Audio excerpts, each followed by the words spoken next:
Value Zone Hyper Mart Nandamuri Balakrishna గారిచే November 28న నాచారంలో గొప్ప ప్రారంభం.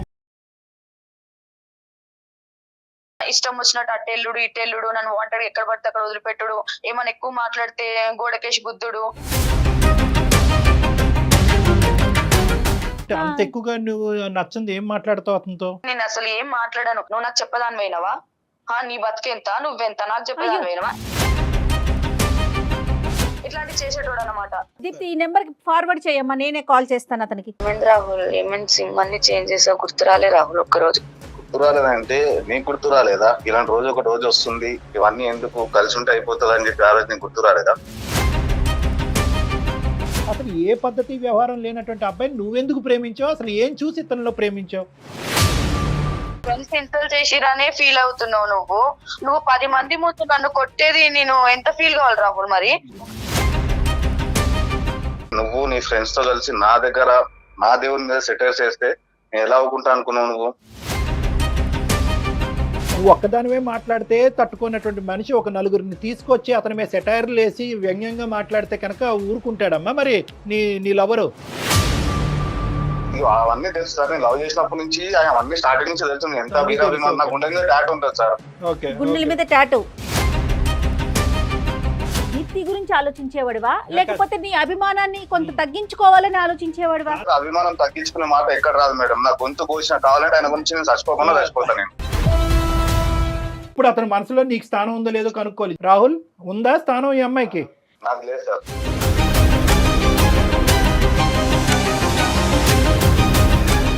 నమస్తే కళ్యాణ్. కళ్యాణ్ గారు, హద్దులు మీరిన అభిమానం అది తారాస్థాయికి చేరితే దాని పరిణామాలు కానీ దాని నుంచి వచ్చే సమస్యలు కానీ ఎంత తీవ్రంగా ఉంటాయనేది దీప్తి అనే అమ్మాయి మనకి మెయిల్లో చెప్పిందండి. సో నాకు తను చెప్పిన ఆ మెయిల్లో తను పెట్టిన విషయాన్ని చదివిన తర్వాత ఇమీడియట్గా మీతో మాట్లాడించాలనిపించింది.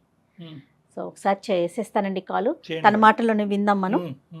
మనల్ని దాటి అంటే మనం ఏం చేస్తున్నాం కూడా తెలియని సిచ్యువేషన్కి వెళ్ళిపోతే మన చుట్టూ ఉన్న వాళ్ళు ఎంత ఇబ్బంది పడతారో కదా కళ్యాణ్ గారు. హలో హలో, దీప్తి అండి. దీప్తినండి. నమస్తే అండి, నేను జయాని అందమైన జీవితం ప్రోగ్రామ్ నుంచి కాల్ చేస్తున్నాను. ఓకే, నమస్తే మేడం. ఓకే, నాతో పాటు డాక్టర్ కళ్యాణ్ గారు ఉన్నారు. మీరు మెయిన్లో పెట్టిన విషయాన్ని ఒక్కసారి డాక్టర్ గారు ముందు చెప్పండి. ఒక్క నిమిషం. సంకోచిస్తుందా? హలో అమ్మా దీప్తి. చెప్పండి సార్. నమస్తే సార్. సమస్య ఏంటో చెప్పమ్మా. సార్ నా సమస్య ఏంటంటే రాహుల్ నాకు లాక్డౌన్ లో పరిచయం సార్. మేము 4 years నుంచి లవ్ చేసుకుంటున్నాం సార్. నేను కన్స్ట్రక్షన్ ఫీల్డ్ లో పనిచేస్తానండి. తను యాక్చువల్ గా డిఎల్ఎఫ్ లో ప్రీవియస్ పని చేశాడు.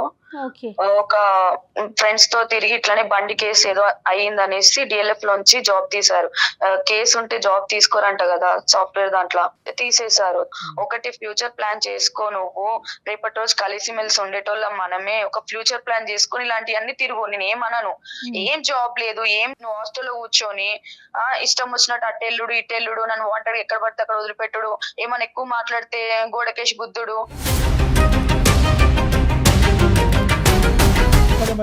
గుద్దురు ఏంటమ్మా? ఏంటి అంత ఎక్కువగా నువ్వు నచ్చంది ఏం మాట్లాడతావు అతనితో? నేను ఏం మాట్లాడానండి, యాక్చువల్ నచ్చంది నేను అసలు ఏం మాట్లాడాను. రేపటి రోజు నీకు ఒక జాబ్ వచ్చిన రోజు మమ్మీ వాళ్ళకి నేను చెప్పుకొని మ్యారేజ్ చేసుకునేటట్టు ఉంటాము, అది చేసుకోరా అని ప్రతిసారి నేను ఒక బతిలాడతాను. ఆ బతిలాడినందుకు నువ్వు నాకు చెప్పదాని పోయినవా? నీ బతికెంత, నువ్వెంత, నాకు చెప్పదాని పోయినవా? ఇట్లాంటి చేసేటోడు అనమాట. ఫ్యూచర్ ప్లాన్ ఉంటది కదా సార్, నేను ఒక్కదాన్ని ఆధారపడాలంటే కాదు కదా. రేపటి రోజు మమ్మీ వాళ్ళని కూడా ఒప్పియాలంటే ఇది ఒక నీకు ఒక జాబ్ ఉందంటేనే కదా ఎవరైనా మమ్మీ వాళ్ళు ఒప్పుకునేది. ఎవరు ఒప్పుకుంటారు సార్? కాదు మా దీప్తి, వాళ్ళ ఇంట్లో తెలుసా? అతని ఇంట్లో? వాళ్ళ ఇంట్లో అందరికి తెలుసు మేడం. ఫస్ట్ డే రోజు వాళ్ళ ఇంట్లో అందరికి చెప్పేశాడు, ఈ అమ్మాయిని పెళ్లి చేసుకుంటా, ఇల్లు కట్టినప్పుడే నేను పెళ్లి చేసుకుంటా తినని, ఇప్పుడు నేను పెళ్లి చేసుకోను అనేసి ఆయన చెప్పాడు. అసలు మీ ప్రేమ అనే దానికి ఒక ఫౌండేషన్ ఉందా? ఈ అబ్బాయి మొదటి నుంచి వీరాభిమాని అని అనుకున్నా, లేదంటే మొదటి నుంచి ఉద్యోగం చేసేవాడా? అసలు ఎప్పుడైనా ఒక పద్ధతి వ్యవహారం ఉందా? అసలు ఏ పద్ధతి వ్యవహారం లేనటువంటి అబ్బాయిని నువ్వెందుకు ప్రేమించావు? అసలు ఏం చూసి ఇతనిలో ప్రేమించావు? చాలా మంచోడు సార్, ఆయన మంచోడు అని నేను అన్నాను సార్. ఇదొక్క ప్రాబ్లం లేకపోతే లైఫ్ అంతా హ్యాపీ సార్. దీప్తి, నువ్వు అంటే ఇప్పుడు ఒక వ్యక్తిని అభిమానించేటప్పుడు వాళ్ళ గురించి నెగటివ్ గా మాట్లాడారనుకో, అభిమానించే వాళ్ళకి ఆటోమేటిక్ గా కోపం వచ్చేస్తుంది కదా. అభిమానం ఉండొచ్చు మేడం, మరి ఇంత ఘోరంగా ఉంది. అమ్మా దీప్తి సార్ చెప్పండి సార్. 2 పాయింట్స్ చెప్పు, తర్వాత కావాలంటే ఆ అబ్బాయితో ఏమైనా మాట్లాడాలా అంటే అది చూద్దాము. ఒకటేంటంటే నువ్వు ఏం చూసి ప్రేమించాననే దాని గురించి నువ్వు ఏంటంటే మంచి అబ్బాయి అన్నావు, బాగా చూసుకుంటాను, అక్కడి వరకు అర్థమైంది. మంచి వీరాభిమాని అంటున్నావు, కానీ ఆ వీరాభిమానిలో మన దురదృష్టం కొద్దీ కొన్ని అవలక్షణాలు ఉన్నాయి. అదేంటంటే పేరు తీస్తేనే నిన్ను కొట్టడం ఒకటిని, తర్వాత ఏంటంటే ఉద్యోగ సద్యోగం లేకుండా ఓన్లీ సినిమాల వరకే పరిమితం అవటం అనేది ఇవి దురదృష్టకరమైన. వేరే అభిమానులు అంటే కనుక మేము కూడా అభిమానిస్తాం, కానీ ఆ అభిమానంతో పాటు సంఘానికి సమాజానికి ఉపయోగపడేటటువంటి పనులు చేస్తూ ఉంటాం. ఇప్పుడు నేను అడిగేది ఏంటంటే దీప్తి, ఏ విధంగా ఇతను అభిమాని అంటే ఏమైనా రక్తదానాలు, అన్నదానాలు ఇలాంటివి ఏమైనా కార్యక్రమాలు కూడా చేస్తాడా? అవును సార్, చాలా చేస్తాడు సార్ ఇలాంటివి. అందుకే ఆయన అంటే నాకు చాలా ఇష్టం సార్. ఓకే. ఆ హెల్పింగ్ నేచర్ ఉందా అనేసి నేను ఆయన లవ్ చేశాను రైట్. సార్. అన్ని చేస్తాడు పర్ఫెక్టే, గానీ అప్పులు తెచ్చి అప్పుల వాళ్ళకి పైసలు ఇవ్వకుండా వాళ్ళ ఇంటి మీదకి వచ్చి అంత ప్రాణం మీద తెచ్చుకుంటాడు సార్. అంత చేస్తాడు సార్ ఆయన గురించి ఆయన. అదే అందుగురించి నేను ఇందాకటి నుంచి మొదటి నుంచి మాట్లాడేటటువంటి ఒక 2 మాటలు ఏంటంటే, అభిమానం వరకు మేమందరం హర్షిస్తాం, గర్విస్తున్నాం అమ్మా, ఎందుకంటే అతనికి నిజమైనటువంటి అభిమాని. సినిమాలు చూడటం ఒకటికే కాకుండాని కావలసినటువంటి సేవా కార్యక్రమాల్లో అన్నింటిలో కూడా. కానీ వ్యక్తిత్వ పరంగా ఇతను ఎటువంటి అభివృద్ధి చెందుతున్నాడు అనేది ఇక్కడ ప్రశ్నార్థకం. నీ ప్రజెంట్ సిచ్యువేషన్ ఏంటమ్మా? ప్రేమ ఎంతవరకు వచ్చింది? ఏం జరుగుతుంది మీ ఇద్దరి మధ్యన? 1.5 year నుంచి తను అసలు మాట్లాడతలేడు సార్ నాతోటి. మాట్లాడట్లేదు ఎందుకంట? ఏం జరిగింది? నేను ఏం తప్పు చేశాను అంతగానం? సరే కొడితే కొట్టు, కానీ మరి ఇన్ని సంవత్సరాలు లవ్ ఏమైతుంది? ఏదో ఒక రీజన్ చెప్పు రాహుల్ అని అంటే సింపుల్ గా ఒక 2-3 months మాట్లాడలేదు. సిమ్ బ్లాక్ చేశాడు, సిమ్ వేరే నెంబర్ తీసుకున్నాడో తెలియదు, ఫోన్ కలుస్తలే, ఇంట్లోకి వెళ్ళి వాళ్ళ అక్క వాళ్ళందరినీ అడిగితే కూడా నెంబర్ తెలియదు అని మాట్లాడుతున్నాడు. తను ఇక్కడ లేడు, ఎక్కడ ఉన్నాడో కూడా తెలియదు అని మాట్లాడుతున్నారు. ఒకటే సార్ ఆయన అంటే నాకు చాలా ఇష్టం, ఒకటే ఆయన నన్ను కలపండి సార్, అది అంతకు మించి నేను ఏం మాట్లాడాను సార్ మీ దగ్గర. సో అతనికంటే నువ్వు అతను కావాలి అనుకుంటున్నావు, మీ ప్రేమ గెలవాలి అనుకుంటున్నావు, ఫ్యూచర్ నిలబెట్టుకోవాలి. అయితే వచ్చి ఏంటంటే కమ్యూనికేషన్ నేను మార్చుకుంటా సార్ అదంతా. అయ్యమ్మా మిగతాది మార్చుకుంటావు నువ్వు. తన ఫ్రెండ్ దగ్గర నుంచి నేను నెంబర్ తీసుకున్నా. నేను ఓకే, వెరీ గుడ్. 2 days అవుతుంది, కానీ మాట్లాడడానికి ధైర్యం సరిపోవట్లేదు సార్ నాకు. సరే మేము మాట్లాడతాను. నెంబర్ మీకు ఇస్తా సార్, మీరు మాట్లాడతారా సార్? రైట్, మాట్లాడు. దీప్తి ఈ నెంబర్ కి ఫార్వర్డ్ చేయమ్మా, నేనే కాల్ చేస్తాను అతనికి. ఓకే.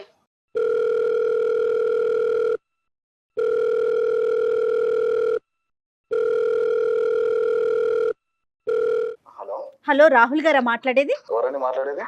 నమస్తే అండి, నేను జయానండి, అందమైన జీవితం ప్రోగ్రామ్ నుంచి మాట్లాడుతున్నాను. ఓకే, చెప్పండి మేడం. నాతో పాటు డాక్టర్ కళ్యాణ్ చక్రవర్తి గారు కూడా ఉన్నారు. ఆ చిన్న విషయం మీద మీతో మాట్లాడదామని కాల్ చేశాము. ఒక్కసారి డాక్టర్ గారు మాట్లాడతారు. హలో రాహుల్. సార్ చెప్పండి సార్. ఇప్పుడు అభిమానం అనేటటువంటిది ఒక ఎత్తు. ఇప్పుడు ఏంటంటే దీప్తి మీ యొక్క భవిష్యత్తు ఏంటి? 1.5 year పాటు ఆ అమ్మాయిని దూరం పెట్టడం ఏంటి? ఇప్పుడు ఆ అమ్మాయి దొంగచాటున ఆ నెంబర్ మాకిచ్చి, సార్ నేను ఆ అబ్బాయిని మర్చిపోలేకపోతున్నాను, నా ప్రేమని, నా జీవితాన్ని కాపాడండి, ఇప్పటికీ రాహుల్ నాకు కావాలి, కానీ బాధ్యతాయుతం, అభిమానించేటటువంటి రాహుల్ కూడా కావాలి. అట్ ద సేమ్ టైం బాధ్యతాయుతమైనటువంటి ఒక మంచి ప్రేమికుడు నాకు భర్తగా కావాలి, నాకు ఇది చేసి పెట్టండి ప్లీజ్ అని చెప్పి మమ్మల్ని విన్నవించుకుంటుంది. వెంటనే మేము ఆ అమ్మాయి దగ్గర నెంబర్ తీసుకుని మీకు కాల్ కలపడం జరిగింది. ఒక్కసారి మీరు ఓకే అంటే కోపాలు తాపాలు ఇవన్నీ తీసి పక్కన పెట్టి, మేము ఒక మంచి ఉద్దేశంతో మన ఇద్దరం ఒక గొప్ప వ్యక్తికి ఫ్యాన్స్ కాబట్టి మన ఇద్దరికి ఒక కామన్ ఆస్పెక్ట్ కుదిరింది కాబట్టి మీకు ఎటువంటి కోపతాపాలు లేకుండా దీప్తికి ఫోన్ కలపమంటే ఒకసారి ఫోన్ కలుపుతాం. అప్పుడు ఏంటి అనేది మనం ఒకసారి మాట్లాడుకుందాం. ఏ రాహుల్? సరే సార్. ఫస్ట్ ఫోన్ కలపనియండి, తర్వాత ఏంటి అన్నది చూద్దాం. ఎందుకంటే ఆ అమ్మాయి నియర్లీ ఆ అమ్మాయి కంప్లీట్గా పిచ్చిది అయిపోయే పరిస్థితికి వచ్చిందనమాట. అంటే 1.5 year పాటు మీరు ఎక్కడున్నారు, ఏం చేస్తున్నారు, ఎలా ఉన్నారు ఏమీ తెలియదు, తన భవిష్యత్తు ఏంటో తెలియదు. ఈ రోజు కాకపోతే రేపైనా రాహుల్ వస్తాడని చెప్పి ఆ అమ్మాయి చాలా ఇదిగా వెయిట్ చేస్తుంది. కాబట్టి ఈరోజు మీకు చెప్ప పెట్టకుండా మీకు ఫోన్ కలపడం తప్ప మాకు ఇంకో దారి లేదు. ఒక్కసారి దీప్తికి ఫోన్ కలుపుతాం, లైన్లో ఉండండి. దీప్తి, హలో రాహుల్ లైన్ లో ఉన్నారు. దీప్తి ఒకసారి మాట్లాడు. రాహుల్, దీప్తి ఉందమ్మా, ఒక్కసారి మాట్లాడండి, మీ ఇద్దరు మాట్లాడుకోండి. రాహుల్ ఎలా ఉన్నావు? రాహుల్ నేను బాగానే ఉన్నా. ఏమైంది రాహుల్? ఏమైంది? సిమ్ అన్ని చేంజ్ చేసావు, గుర్తు రాలే రాహుల్ ఒక్కరోజు? గుర్తు రాలేదంటే నీకు గుర్తు రాలేదా? ఇలాంటి రోజు ఒక రోజు వస్తుంది, ఇవన్నీ ఎందుకు, కలిసి ఉంటే అయిపోతుంది అని చెప్పి ఆ రోజు నీకు గుర్తు రాలేదా?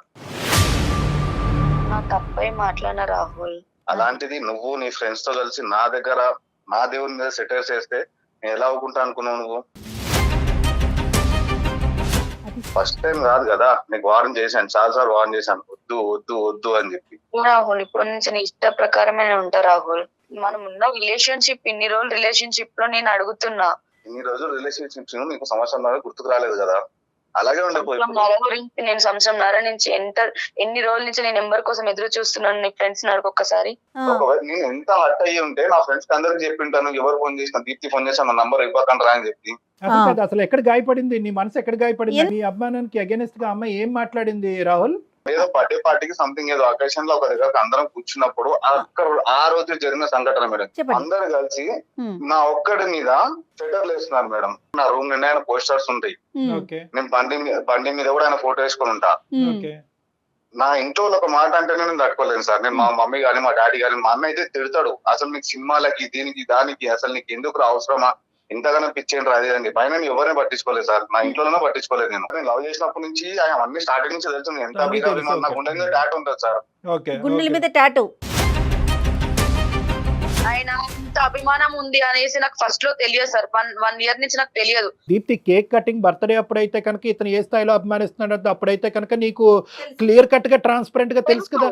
మరి తెలుసు సార్. నువ్వు ఒక్కదానివే మాట్లాడితే తట్టుకున్నటువంటి మనిషి ఒక నలుగురిని తీసుకొచ్చి అతని మీద సెటైర్లు వేసి వ్యంగ్యంగా మాట్లాడితే కనుక ఊరుకుంటాడమ్మా మరి నీ లవరు?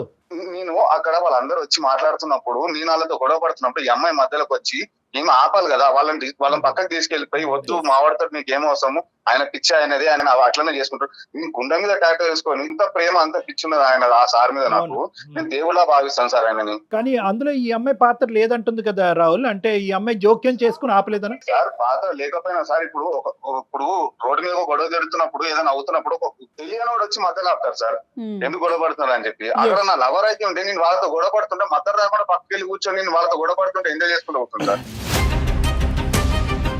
అంటే కావాలని చెప్పి ప్లాన్ చేసి తీసుకెళ్లి నన్ను అవమానించారు. రాహుల్ నేను ఒక పాయింట్ చెప్తాను రాహుల్. ఓకే, నువ్వు అవమానపడ్డావు, అవమానం అనేటటువంటిది తారస్థాయికి చేరింది. ఇంకా నేను అవమాన పడింటే నేను ప్రాబ్లం లేదు సార్. నేను నా గర్ల్ ఫ్రెండ్ గురించి అవమానం కాదు, నేను ఏమైనా పడడానికి రెడీగా ఉన్నా నేను. కానీ నా దేవుని అవమానించారు, అది నా ప్రాబ్లం. Right, okay. అక్కడ అవమానించడం. ఇక్కడ 2 అంశాలు. దీప్తి తరపున నేను మాట్లాడుతున్నాను, దీప్తి పెద్దగా మాట్లాడలేకపోతుంది కాబట్టి. ఇక్కడ ఏంటంటే ఇక్కడ 2 అంశాలు. ఇందాక మొదట్లో కూడా నీతో కాలు కలపముందు మేము మొదట్లో దీప్తి మాట్లాడినప్పుడు కూడా ఒక ముఖ్యమైన అంశం చెప్పాం. ఏంటో అంశం అంటే కనుక ఇక్కడ 2 అంశాలు ఉన్నాయి. ఒకటి అభిమానం ఒకటి, ఇంకోటి రెండోది వ్యక్తిత్వం ఒకటి, భవిష్యత్తు గురించి ఉండేటటువంటి ఆలోచన, నీ ప్రేమకి ఇచ్చేటటువంటి గ్యారంటీ. ఈ 4 అంశాలు ఉన్నాయి. నేను కూలంకుషంగా చెప్తున్నాను అన్న, ఎందుకంటే మీలాంటి కేసులు నాకు కొన్ని వేల ఉంటాయి, థౌజండ్స్ ఆఫ్ కేసెస్ ఉంటాయి కాబట్టి చెప్తున్నాను. ఇక్కడ ఎక్కడో చోట వాళ్ళ ఫ్రెండ్స్ ఇలా మాట్లాడుతున్నప్పుడు ఆ అమ్మాయి అడ్డు రాకపోవటానికి ఒక వెనకాతలు ఉండేటటువంటి ఒక కారణం ఏంటంటే, అట్లీస్ట్ నేనైనా నా కాబోయేటటువంటి భర్తని మార్చలేకపోతున్నాను, అట్లీస్ట్ వీళ్ళు అనేటటువంటి మాటల ద్వారా అతను తప్పుదోవలో పోతున్నాడు, అభిమానమే అనేటటువంటి దాంట్లో కొట్టుకుపోతున్నాడు, అభిమానమే తిండి పెడతాది అనుకుంటున్నాడు, అభిమానమే మా ప్రేమను కాపాడుతుంది అనే ఆలోచనలో అతను కొట్టుకుపోతున్నాడు. అట్లీస్ట్ వీలైనా కూడా కొంతవరకు వ్యంగ్యంగా మాట్లాడితే ఇతను ఆలోచన శైలి మారుతుందనే ఉద్దేశంతోనే దీప్తి ఆ విధంగా ఆ రోజు వాళ్ళని ఆపు ఉండకపోవచ్చు అని నేను అంటున్నాను. అంటే ఇక్కడ 2 అంశాలు నాన్న. అభిమానం ఓకే, అభిమానం ఎంతవరకు అయితే అభిమానించాలో అంతవరకు అభిమానించండి, సామాజిక సేవలు చేయండి, సమాజానికి ఉపయోగపడండి, రక్తదానాలు, అన్నదానాలు, ఇలాంటి సేవా కార్యక్రమాలు ఎన్నన్నా చేయండి, హ్యాట్స్ ఆఫ్. అందులో నేను కూడా భాగస్వామిని. నేను చాలా ఇలాంటి అతని పేరుని చెప్పుకుంటూ ఎన్నో ఇలాంటి కార్యక్రమాలు నడిపించినటువంటి వ్యక్తుల్లో నేను కూడా నేను ఉన్నాను. అయితే నేను అనేది ఏంటంటే, నీ భవిష్యత్తు ఏంటి, దానికి సమాధానం దొరకలేదు. మీ ప్రేమ భవిష్యత్తు ఏంటి, దానికి సమాధానం దొరకలేదు. ఒక ఆడపిల్ల రేపొద్దున నానా సంబంధాలు వస్తూ ఉంటే కనుక ఆ సంబంధాలన్నీ అమ్మ తీసి పక్కన పెట్టేసేయండి, నేను రాహుల్ని ఒక్కడనే నేను నమ్మి ముందుకు పోతున్నాను అనేటటువంటి ఆ తల్లిదండ్రులకి ఈ అమ్మాయి ఎటువంటి సమాధానం చెప్పుకోవాలి? దీనికి మీరు ఆ అమ్మాయికి ఎటువంటి అష్యూరెన్స్ గ్యారంటీ ఇచ్చారన్నది ఒక్కసారి చెప్పండి. ఈ అమ్మాయి ఏదైతే ఉందో నాకు స్టార్టింగ్ నుంచి ఈ అమ్మాయికి అన్ని తెలిసినప్పుడు, లవ్ స్టార్టింగ్ అప్పుడే ఒక మాట అయిపోయింది, నేను ఇట్లుంటే నాకు నచ్చదు అని చెప్పి. అప్పుడు చెప్పలేదు. నేను సినిమా రిలీజ్ కి నా కార్ అమ్ముకొని హాల్ అంతా బుక్ చేసుకుని నా ఫ్రెండ్స్ అందరినీ తీసుకెళ్ళినా సార్.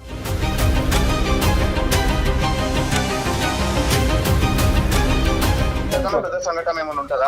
లేదు, అది రికార్డు లేదు. మధ్యలోకి వచ్చి అన్ని రికార్డులు బదులు కొడుతున్నాయి, కానీ మీ ప్రేమ రికార్డు ఎవరు ఎలా బదులు కొట్టాలి? ఈమె ఆ రోజు చెప్పేది ఉండేది సార్, ఎంత అభిమానం ఏంటి నీకు, నీకు ఇష్టపడి కొనుక్కున్న కారు కూడా నువ్వు అమ్మేసుకొని అందరినీ తీసుకోవడానికి కారణం ఏంటి, అసలు నీకు ఎందుకు, నువ్వు ఆపుకొని చెప్పి ఆ రోజు చెప్పుకోవచ్చు కదా. ఆ రోజు గుడ్ అని చెప్పి సపోర్ట్ చేసిన ఆమె ఇప్పుడు ఆయన అంటే ఎందుకు పడట్లేదు? ఆ రోజు ఆపుంటే అయిపోయి ఉండేవాడు. నువ్వు ఆలోచించేవాను సార్. దీప్తి గురించి ఆలోచించేవాడివా, లేకపోతే నీ అభిమానాన్ని కొంత తగ్గించుకోవాలని ఆలోచించేవాడివా? గురించి ఆలోచించేవాడిని, అమ్మాయి గురించి ఆలోచించేవాడు, అది క్లియర్. నాకు సపోర్ట్ చేసేవాళ్ళు నాకు కావాలి మేడం. రాహుల్, నాకు అర్థమైంది, ఒకటి అర్థమైంది నాకు బాగా, కానీ నాకు కావాల్సినటువంటి సమాధానం ఇంకా రాలేదు. అభిమానం గురించి 100 రెట్లు మాట్లాడేవు, is a living God for you అంటున్నట్టుగా మాట్లాడుతున్నావు. అంతవరకు మేమందరూ అంగీకరించినా కూడా ఈరోజు నేను అడిగే పాయింట్ ఏంటంటే ఆ అమ్మాయికి భవిష్యత్తు గురించి ఎటువంటి రీఅష్యూరెన్స్ ఇచ్చావు మొత్తం ఈ 4 yearsలో?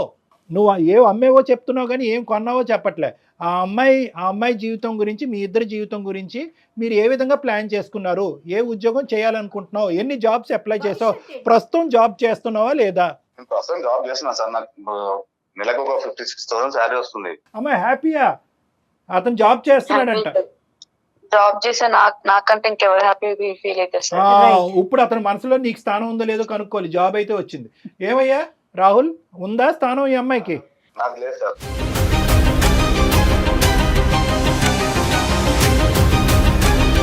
లేదా? అయ్యో, అమ్మాయి నెంబర్ దొరికితేనే ఎగిరి గంతేసింది, అయిపోయింది ఇక్కడతో క్లోజ్ అనే ఇష్యూ.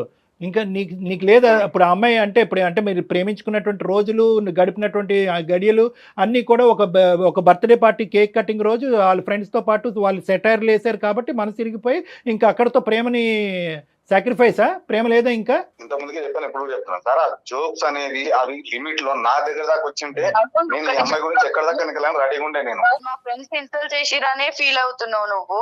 నువ్వు 10 మంది ముందు నన్ను కొట్టేది నేను ఎంత ఫీల్ కావాలి రాహుల్? మరి ఒక ఆడపిల్లని రోడ్డు మీద కొట్టి, ఒక ఆడపిల్లని మధ్యలో వదిలిపెట్టి నువ్వు ఆటోకి వెళ్ళు, నేను మళ్ళీ వస్తా అనేసి ఇంపార్టెంట్ పని ఉందని వెళ్ళి ఎందుకు అన్ని అబద్ధాలు చెప్పి నన్ను గాయపరచలేదా నువ్వు? నాకు లేదా బాధ? మరి ఆ హింస ఏంటి రాహుల్? దానికి మీ సమాధానం ఏంటి? ఒక ఆడపిల్లని నడ్డు రోడ్డు మీద వదిలేయటం ఒకటి, ఆ అమ్మాయిని ఏదైనా ఒక అనుకోకుండా ఏంటంటే ఒక తప్పు పదం దొరికితే కనుక హింసించడం, కొట్టడం, మరి ఇదేంటి? నా అభిమానం అలాంటిది. నా ఇష్టం, నా దేవుని గురించి ఒక మాట నేను తప్పుగా మాట్లాడితే నేను ఎక్కడ దాకా తెలియజేస్తా సార్. నేను చెప్పినా మారతలేదు, వాళ్ళు చెప్తే మారతలేదేమో అని చెప్పేసి నా తల్లిదండ్రులు చెప్తే నేను మారలేదు సార్ ఆయన మ్యాటర్లో. నేను ఒకటైతే నువ్వు నిర్ణయం తీసుకోవాలి రాహుల్. అభిమానం అనేటటువంటి దానికి నీకు 100కి 1000 మార్కులు పడినాయి, కానీ ఈ ప్రేమ అనేటటువంటి దాని గురించి క్లియర్ కట్గా మాకు కావాలి. ఎందుకంటే ఆ అమ్మాయి ఇప్పుడు 1.5 year పాటు నీ గురించే వెయిట్ చేస్తుంది. పేరెంట్స్ అందరికీ సమాధానం చెప్పుకుంటుంది. ఏం చేద్దాం? ప్రేమను చంపేసుకోమంటావా? ఇంకంతేనా? నేను చెప్పలేదు కదా సార్ అమ్మాయికి వెయిట్ చేయమని. ఏ రోజైతే నేను చెప్పలేదయ్యా, కానీ అమ్మాయి వెయిట్ చేస్తుందయ్యా. వచ్చిన తర్వాత నేను అమ్మాయి గురించి పట్టించుకోలేదు. ఎంత టార్చర్ పెట్టిండు, నన్ను ఎంత కొట్టిండు, ఇవన్నీ ఆయన గుర్తొస్తలేవు. మరి అంత టార్చర్ పెట్టి హింస పెట్టేవాడిని నీకెందుకమ్మా? ఇప్పుడు అతను అభిమానిస్తున్నాడు. అభిమానం అనేటటువంటిది ఒక రేంజ్ లో ఉంది. అతని అభిమానము దానికి రిలేషన్ లో ఉన్నప్పుడు ఆయననే అనుకున్నప్పుడు వేరే నేను ఎట్లా అనుకుంటాం మేడం? నేను అలా కదమ్మా. ఓకే, అంతవరకు అర్థమైంది. మీ ప్రేమికులందరూ పాడే పాట అదే. అంతా కూడా ఈ అమ్మాయిని ప్రేమించిందంతా కూడా అబ్సల్యూట్లీ కండిషనల్ ప్రేమ అనమాట. అంటే ఏంటంటే నువ్వు ఎంతైతే అభిమానిస్తున్నావు అంతే స్థాయిలో అమ్మాయి అభిమానించాలి. ఆ మాట తప్ప ఇంకో మాట మాట్లాడకూడదు. అక్కడి వరకు అర్థమైంది. కానీ ఒక ఆడపిల్ల ప్రేమించి నీ జీవితంలోకి ఎంటర్ అయినటువంటి ఆడపిల్ల ఈ సబ్జెక్ట్ తప్ప ఇంకో ఇంట్రెస్ట్, ఇంకో ఆశ, ఇంకో కోరిక ఉండదా రాహుల్? ఇంకొక ఆలోచన ఉండదా? అంటే అందరూ నువ్వు ఏ స్థాయిలో అనుకుంటే ఆ స్థాయిలో అనుకోవాలా? మరి అలాంటప్పుడు మీరిద్దరు క్లియర్ కట్గా మాట్లాడుకోవాలి. స్టార్టింగ్ ప్రేమించుకునే ముందు ఒకరు అంటే ఒకరు ఇష్టపడ్డాం, కానీ ఇది మన ఇద్దరు కండిషన్. ఈ విషయంలో నువ్వు గీత దాటితే, ఈ విషయానికి వ్యతిరేకంగా మాట్లాడితే, ఈ ఆలోచనకు వ్యతిరేకంగా నువ్వు నిలవరిస్తే కనుక అక్కడితో మన ప్రేమ ఎండ్ అయిపోయినట్టే అని మాట్లాడుకుంటే కనుక ఈ రోజు ఈ అమ్మాయి ఇంత విధంగా ఆశలు పెంచుకుని ఉండేది కాదు. ఒకటే ఏరియాలో బతికేటోళ్ళం సార్. ఆ అమ్మాయి ఇప్పుడు నన్ను చూసి ఇష్టపడిందే దానికి. అదే ఊర్లో ఉంటున్న నువ్వు ఏ స్థాయిలో అతను అభిమానిస్తున్నాడన్నది తెలుసు, కానీ అభిమానం ఈ స్థాయిలో ఉంటుంది అని అనుకోలేదు నువ్వు. బహుశా ఏంటంటే ప్రేమని మించినటువంటి అభిమానము, క్షమించలేనటువంటి అభిమానం ఉంటుందని నువ్వు అనుకోలేదు. అక్కడే ఇక్కడ మెయిన్గా ఉండేటటువంటి ఇష్యూ. ఒకటి ఇప్పుడు నువ్వు ఆలోచించుకోవాల్సింది ఏంటంటేనమ్మా, అతని అభిమానం అనేటటువంటిది తారస్థాయికి చేరింది. అది ఒక మెట్టు కూడా దిగేటటువంటి అవకాశం లేదు. నువ్వు ప్రధానంగా దీప్తి ఇక్కడ ఆలోచించవలసింది ఏంటంటే, ఇప్పుడు అదే స్థాయిలో నువ్వు కూడా అభిమానించు అని చెప్పలేను నేను. As a psychiatrist, as a ఒక మానసిక వైద్య నిపుణుడిగా నువ్వు కూడా అదే అభిమానించమని నేను చెప్పలేను. నేను చెప్పగలిగేది ఒకటే, అతని అభిమానం అదే స్థాయిలో ఉంటుంది. ఆ అభిమానానికి వ్యతిరేకంగా కానీ ఆలోచించినా కానీ ప్రవర్తించినా కానీ మాట్లాడినా కానీ క్షమించలేనటువంటి మనస్తత్వం అతనిది. నీ అభిమానాన్ని మేము హ్యాట్స్ ఆఫ్ చెప్తున్నాం, అంతవరకు ఓకే. ఈ అభిమానంకి ఎన్ని మార్కులు వేస్తావు? ఆ అభిమానం తీసి పక్కన పెట్టి మీ ప్రేమకి ఎన్ని మార్కులు వేస్తావు? ఇది మాకు చెప్పు. దాన్ని బట్టి ఆ అమ్మాయి డిసైడ్ అవుతుంది నీతో పాటు జర్నీ చేయాలా లేదా అనేది. ఆ అమ్మాయి నేను కంటిన్యూ చేయాలని అయితే అనుకుంటలేను సార్. ఎందుకంటే ఒకసారి నా మనసు రిపోయింది. ఆ మ్యాటర్ లో నేను ఎంత గాయపడ్డాను, నేను ఇంతవరకు ఎప్పుడు పడలేదు సార్. నాకు ఇప్పుడు 28 years. ఈ 28 years నాకు ఇంతవరకు ఎప్పుడు పడలేదు. నేను అంత పెద్ద దెబ్బ నాకు ఎప్పుడు పడలేదు. అయితే ఇప్పుడు ఏంటి? ఇప్పుడు అంటే ఇంకంతేనా? ఇంకా అమ్మాయికి క్షమాపణ చెప్పినా, ఇంకో విధంగా మాట్లాడినా ఆ అమ్మాయి ప్రేమని ఇంకా మీరు యాక్సెప్ట్ చేయరా? అసలు మీరు ఇంత మంచి అబ్బాయిలాగా అనిపిస్తున్నారు. మీ వ్యక్తిత్వంలో ఒక మంచితనం అనేది మాకు కనిపిస్తుంది. ఒక అభిమానం అనేటటువంటి ఆస్పెక్ట్ని తీసుకుని ఒక మంచి ప్రేమని మీరు డిస్ట్రాయ్ చేస్తున్నారా? నాకు నమ్మశక్యంగా అనిపించట్లేదు. అసలు మీ మనసులో ఏముందో చెప్పండి. ఈ అమ్మాయి ఏంటో నేను సంవత్సరం బాధపడ్డాను, ఇదయ్యాను అదేనంట అంటే ఆ అమ్మాయికి ఉందా సార్ బాధ? నాకు లేదా? నేను ప్రేమించలేదా? మళ్ళీ పర్లేదు కానీ ఎదుటోళ్ళని బాధ పెట్టద్దని చెప్పి శభాష్. నువ్వు 1.5 year పాటు ఆ అమ్మాయి ఎంతైతే వెయిట్ చేస్తుందో నువ్వు కూడా అంతే ఇదిగా వెయిట్ చేస్తుందని మేము అనుకుంటున్నాం. అనుకోవచ్చా? చేస్తున్నా సార్. మరి ఏమంటావు? ఇప్పుడు మీరిద్దరు కలిసి ప్రయాణం చేయాలి అంటే అని కనుక మేము మీ సైడ్ కోరుకుంటున్నాం. కలిసి ప్రేమించినటువంటి ప్రేమ పెళ్లి వరకు దారి తీయాలి అంటే కనుక మీ యొక్క ఆలోచన ఏంటి? మీ కండిషన్స్ ఏంటి? దీప్తి ఎలా ఉండాలి, ఎలా ఉండకూడదు? మీరు ఫోన్ చేశారు కాబట్టి చెప్తున్నా సార్. ఇప్పుడు ఈ రోజు అంటే ఒక సంవత్సరం తర్వాత సరే, ఈ రోజు అదే ప్రేమ నాకుంది, అదే ప్రేమ అమ్మాయికి ఉంది కాబట్టి మీరు వచ్చి ఇప్పుడు కలిపేసి వెళ్ళిపోతారు. రేపు పొద్దున మళ్ళీ ఇదే ప్రాబ్లం రాదని గ్యారంటీ ఉండదు కదా సార్. సో ఆ అమ్మాయికి ఇప్పుడు ఏమన్నా సరే క్లియర్ కట్ గా కొన్ని మ్యాటర్లు చెప్తాయి. ఆ అమ్మాయికి ఇది ఓకే అనుకుంటే అది కొద్దిగా రీజనబుల్ గా ఉండేటట్టు మాట్లాడండి. ఒకటి నేను రాహుల్, నేను ఏమంటున్నానంటే అభిమానం అనేటటువంటిది అర్థమైంది, ప్రేమ అనేది కూడా అర్థమైంది. ఇప్పుడు జరగబోయేటటువంటి జర్నీ మీ ఇద్దరిది ఒక భార్యాభర్తల్లాగా, రేపొద్దున ఇద్దరు పిల్లలు కంటే కనుక ఒక తల్లిదండ్రుల్లాగా అందులో ఉండేటటువంటి మెచ్యూరిటీ అనేది ఇంకో లెవెల్లో ఉండాలి. ఒక సినిమా యాక్టర్ని లేదంటే ఒక సినిమాని అభిమానించడం అనేది ఒకటి, మీ ఇద్దరిది మీ నలుగురు అంటే ఇద్దరు భార్యాభర్తలు, మీకు ఒక ఇద్దరు పిల్లలు ఉంటే కనుక దానికి సంబంధించినటువంటి దాన్ని జీవితం అంటారు. దాంట్లో ఉండేటటువంటి ఆలోచన, మెచ్యూరిటీ ఇది అంతా కూడా చాలా సిన్సియర్గా ఉండాలి, ఆనెస్ట్గా ఉండాలి, డెడికేటెడ్గా ఉండాలి. కాబట్టి మీరు పెట్టబోయేటటువంటి కండిషన్స్ ఆ అమ్మాయి ఫాలో అయ్యేటటువంటి విధంగా ఒక ప్రాక్టికల్గా ఉండే విధంగా ఆలోచించుకోండి ప్లీజ్. సార్ ఇప్పుడు ఎవరి ఇష్టం వాళ్ళకు ఉంటుంది సార్. ఇప్పుడు ధర్మాన్ని ఇప్పుడు ఆ అమ్మాయికి నేను చెప్పినా సరే నువ్వు ఇది చేయి అది అంటే ఆమె చేయలేదు కదా సార్. అదే ఓకే, అట్లీస్ట్ మీ ఎందుకంటే ఇన్ని రోజుల నుంచి ఆమె లైఫ్ వేరే ఉండే, ఆమె వేరే ఉండే. ఇప్పుడు ఈమె నేను చెప్పింది ఆమె చేయలేదు కదా సార్. అవమానించకుండా ఉంటే చాలు. నా అభిమానానికి అడ్డు రావద్దు. ఇది నచ్చింది మాకు. మీరు అభిమానించండి, కానీ మీ ఇద్దరి జీవితాలకి సంబంధించి ఇబ్బంది పడినంత వరకు ఫస్ట్ నేనేమంటానంటే ఫస్ట్ మీరు, మీ భార్య, మీ కాబోయేటటువంటి భార్య Rahul and Deepthi first priority. మీ ఇద్దరి జీవితం, మీ ఇద్దరు భవిష్యత్తు, మీ ఇద్దరు ఉద్యోగాలు, మీ ఇద్దరు సంపాదనలు, మీ ఇద్దరు ఇల్లు, మీ ఇద్దరికి సంబంధించినటువంటి 2 కుటుంబాలు, మీరు కనేటటువంటి మీ ఇద్దరు పిల్లలు. ఫస్ట్ ఈ ప్రయారిటైజేషన్ పెట్టుకోండి. అందరూ కూడా అభిమానులు అందరికి కూడా నేను ఇదే చెప్తున్నాను. ఈ సీక్వెన్స్ పరంగా మీరు ఆలోచించగలిగితే కనుక దీప్తికి నచ్చే విధంగా మీరు ఉంటారు, మీకు నచ్చే విధంగా దీప్తి కూడా ఉంటుంది. ఎటువంటి గొడవ ఉండదు. దీప్తి నువ్వు కూడా అంతే, అతన్ని అవమాన పడేలాగా, అతన్ని ఇబ్బంది పడేలాగా నువ్వు మాట్లాడకూడదు. ఇది నా అండర్స్టాండింగ్ దీప్తి. ఓకేనమ్మా? Okay sir. డాక్టర్ గారు చెప్పారు చూడండి, ముందు మీ ప్రయారిటీస్ ఏంటి, దేనికి ప్రయారిటీ ఇవ్వాలి, ఎలా ముందుకెళ్ళాలి, దాన్ని చక్కగా మాట్లాడుకొని చక్కటి లైఫ్ ని స్టార్ట్ చేయండి అమ్మా. ఇద్దరు మంచి పిల్లలు. ఓకే రాహుల్? ఓకేనా దీప్తి? Madam okay. ఇంకా పర్సనల్ గా ఏదైనా మాట్లాడుకోవాలి అనుకుంటే డాక్టర్ గారికి ఒకసారి నాకు కాల్ చేయండి. నేను డాక్టర్ గారితో మీకు అపాయింట్మెంట్ చేయించుతాను. కూర్చొని ఇంకొకసారి మాట్లాడుకుందరు కానీ. రైట్? ఓకే అమ్మా, all the best both of you, Deepti and Rahul. Okay, you're a lovely couple together. All the best. Thank you sir. Yeah, good luck. Okay అమ్మా. కళ్యాణ్ గారు, స్వీట్ లవ్ స్టోరీ. అదే కానీ అభిమానం అనేది అద్దరు దాటితే కనుక ఎలా ఉంటుంది అనేది కూడా మనకు అర్థమవుతుంది కదమ్మా. ఈ రోజు ఆ అమ్మాయికి అదృష్టం కొద్దీ నెంబర్ దొరికింది కాబట్టి ఈ అబ్బాయి వెయిట్ చేసినటువంటి పీరియడ్, ఆ అమ్మాయి వెయిట్ చేసినటువంటి పీరియడ్ కి మనం ఒక మంచి సొల్యూషన్ ఇవ్వగలిగాం. ఒకప్పుడు ఇదే ఉంటే, కానీ నిజంగా చెప్పాలంటే అతనికి రాహుల్ కి మనసులో అమ్మాయి ఉంది, వెంటనే బయటపడ్డాడు చూడండి. అంటే ఏం లేదు, ఆ అమ్మాయికి ఏంటంటే నా అభిమానానికి నా అవమానిస్తే కనుక ఇంత కఠినంగా ఫ్రెండ్స్ తో కూడా చూపించడం అని చెప్పటం గురించి ఈ వెయిటింగ్ గేమ్. ఎనీహౌ ఇద్దరు చక్కగా మాట్లాడుకున్నారు, చాలా సంతోషం. Thank you so much Kalyan గారు. నమస్తే. జగత్.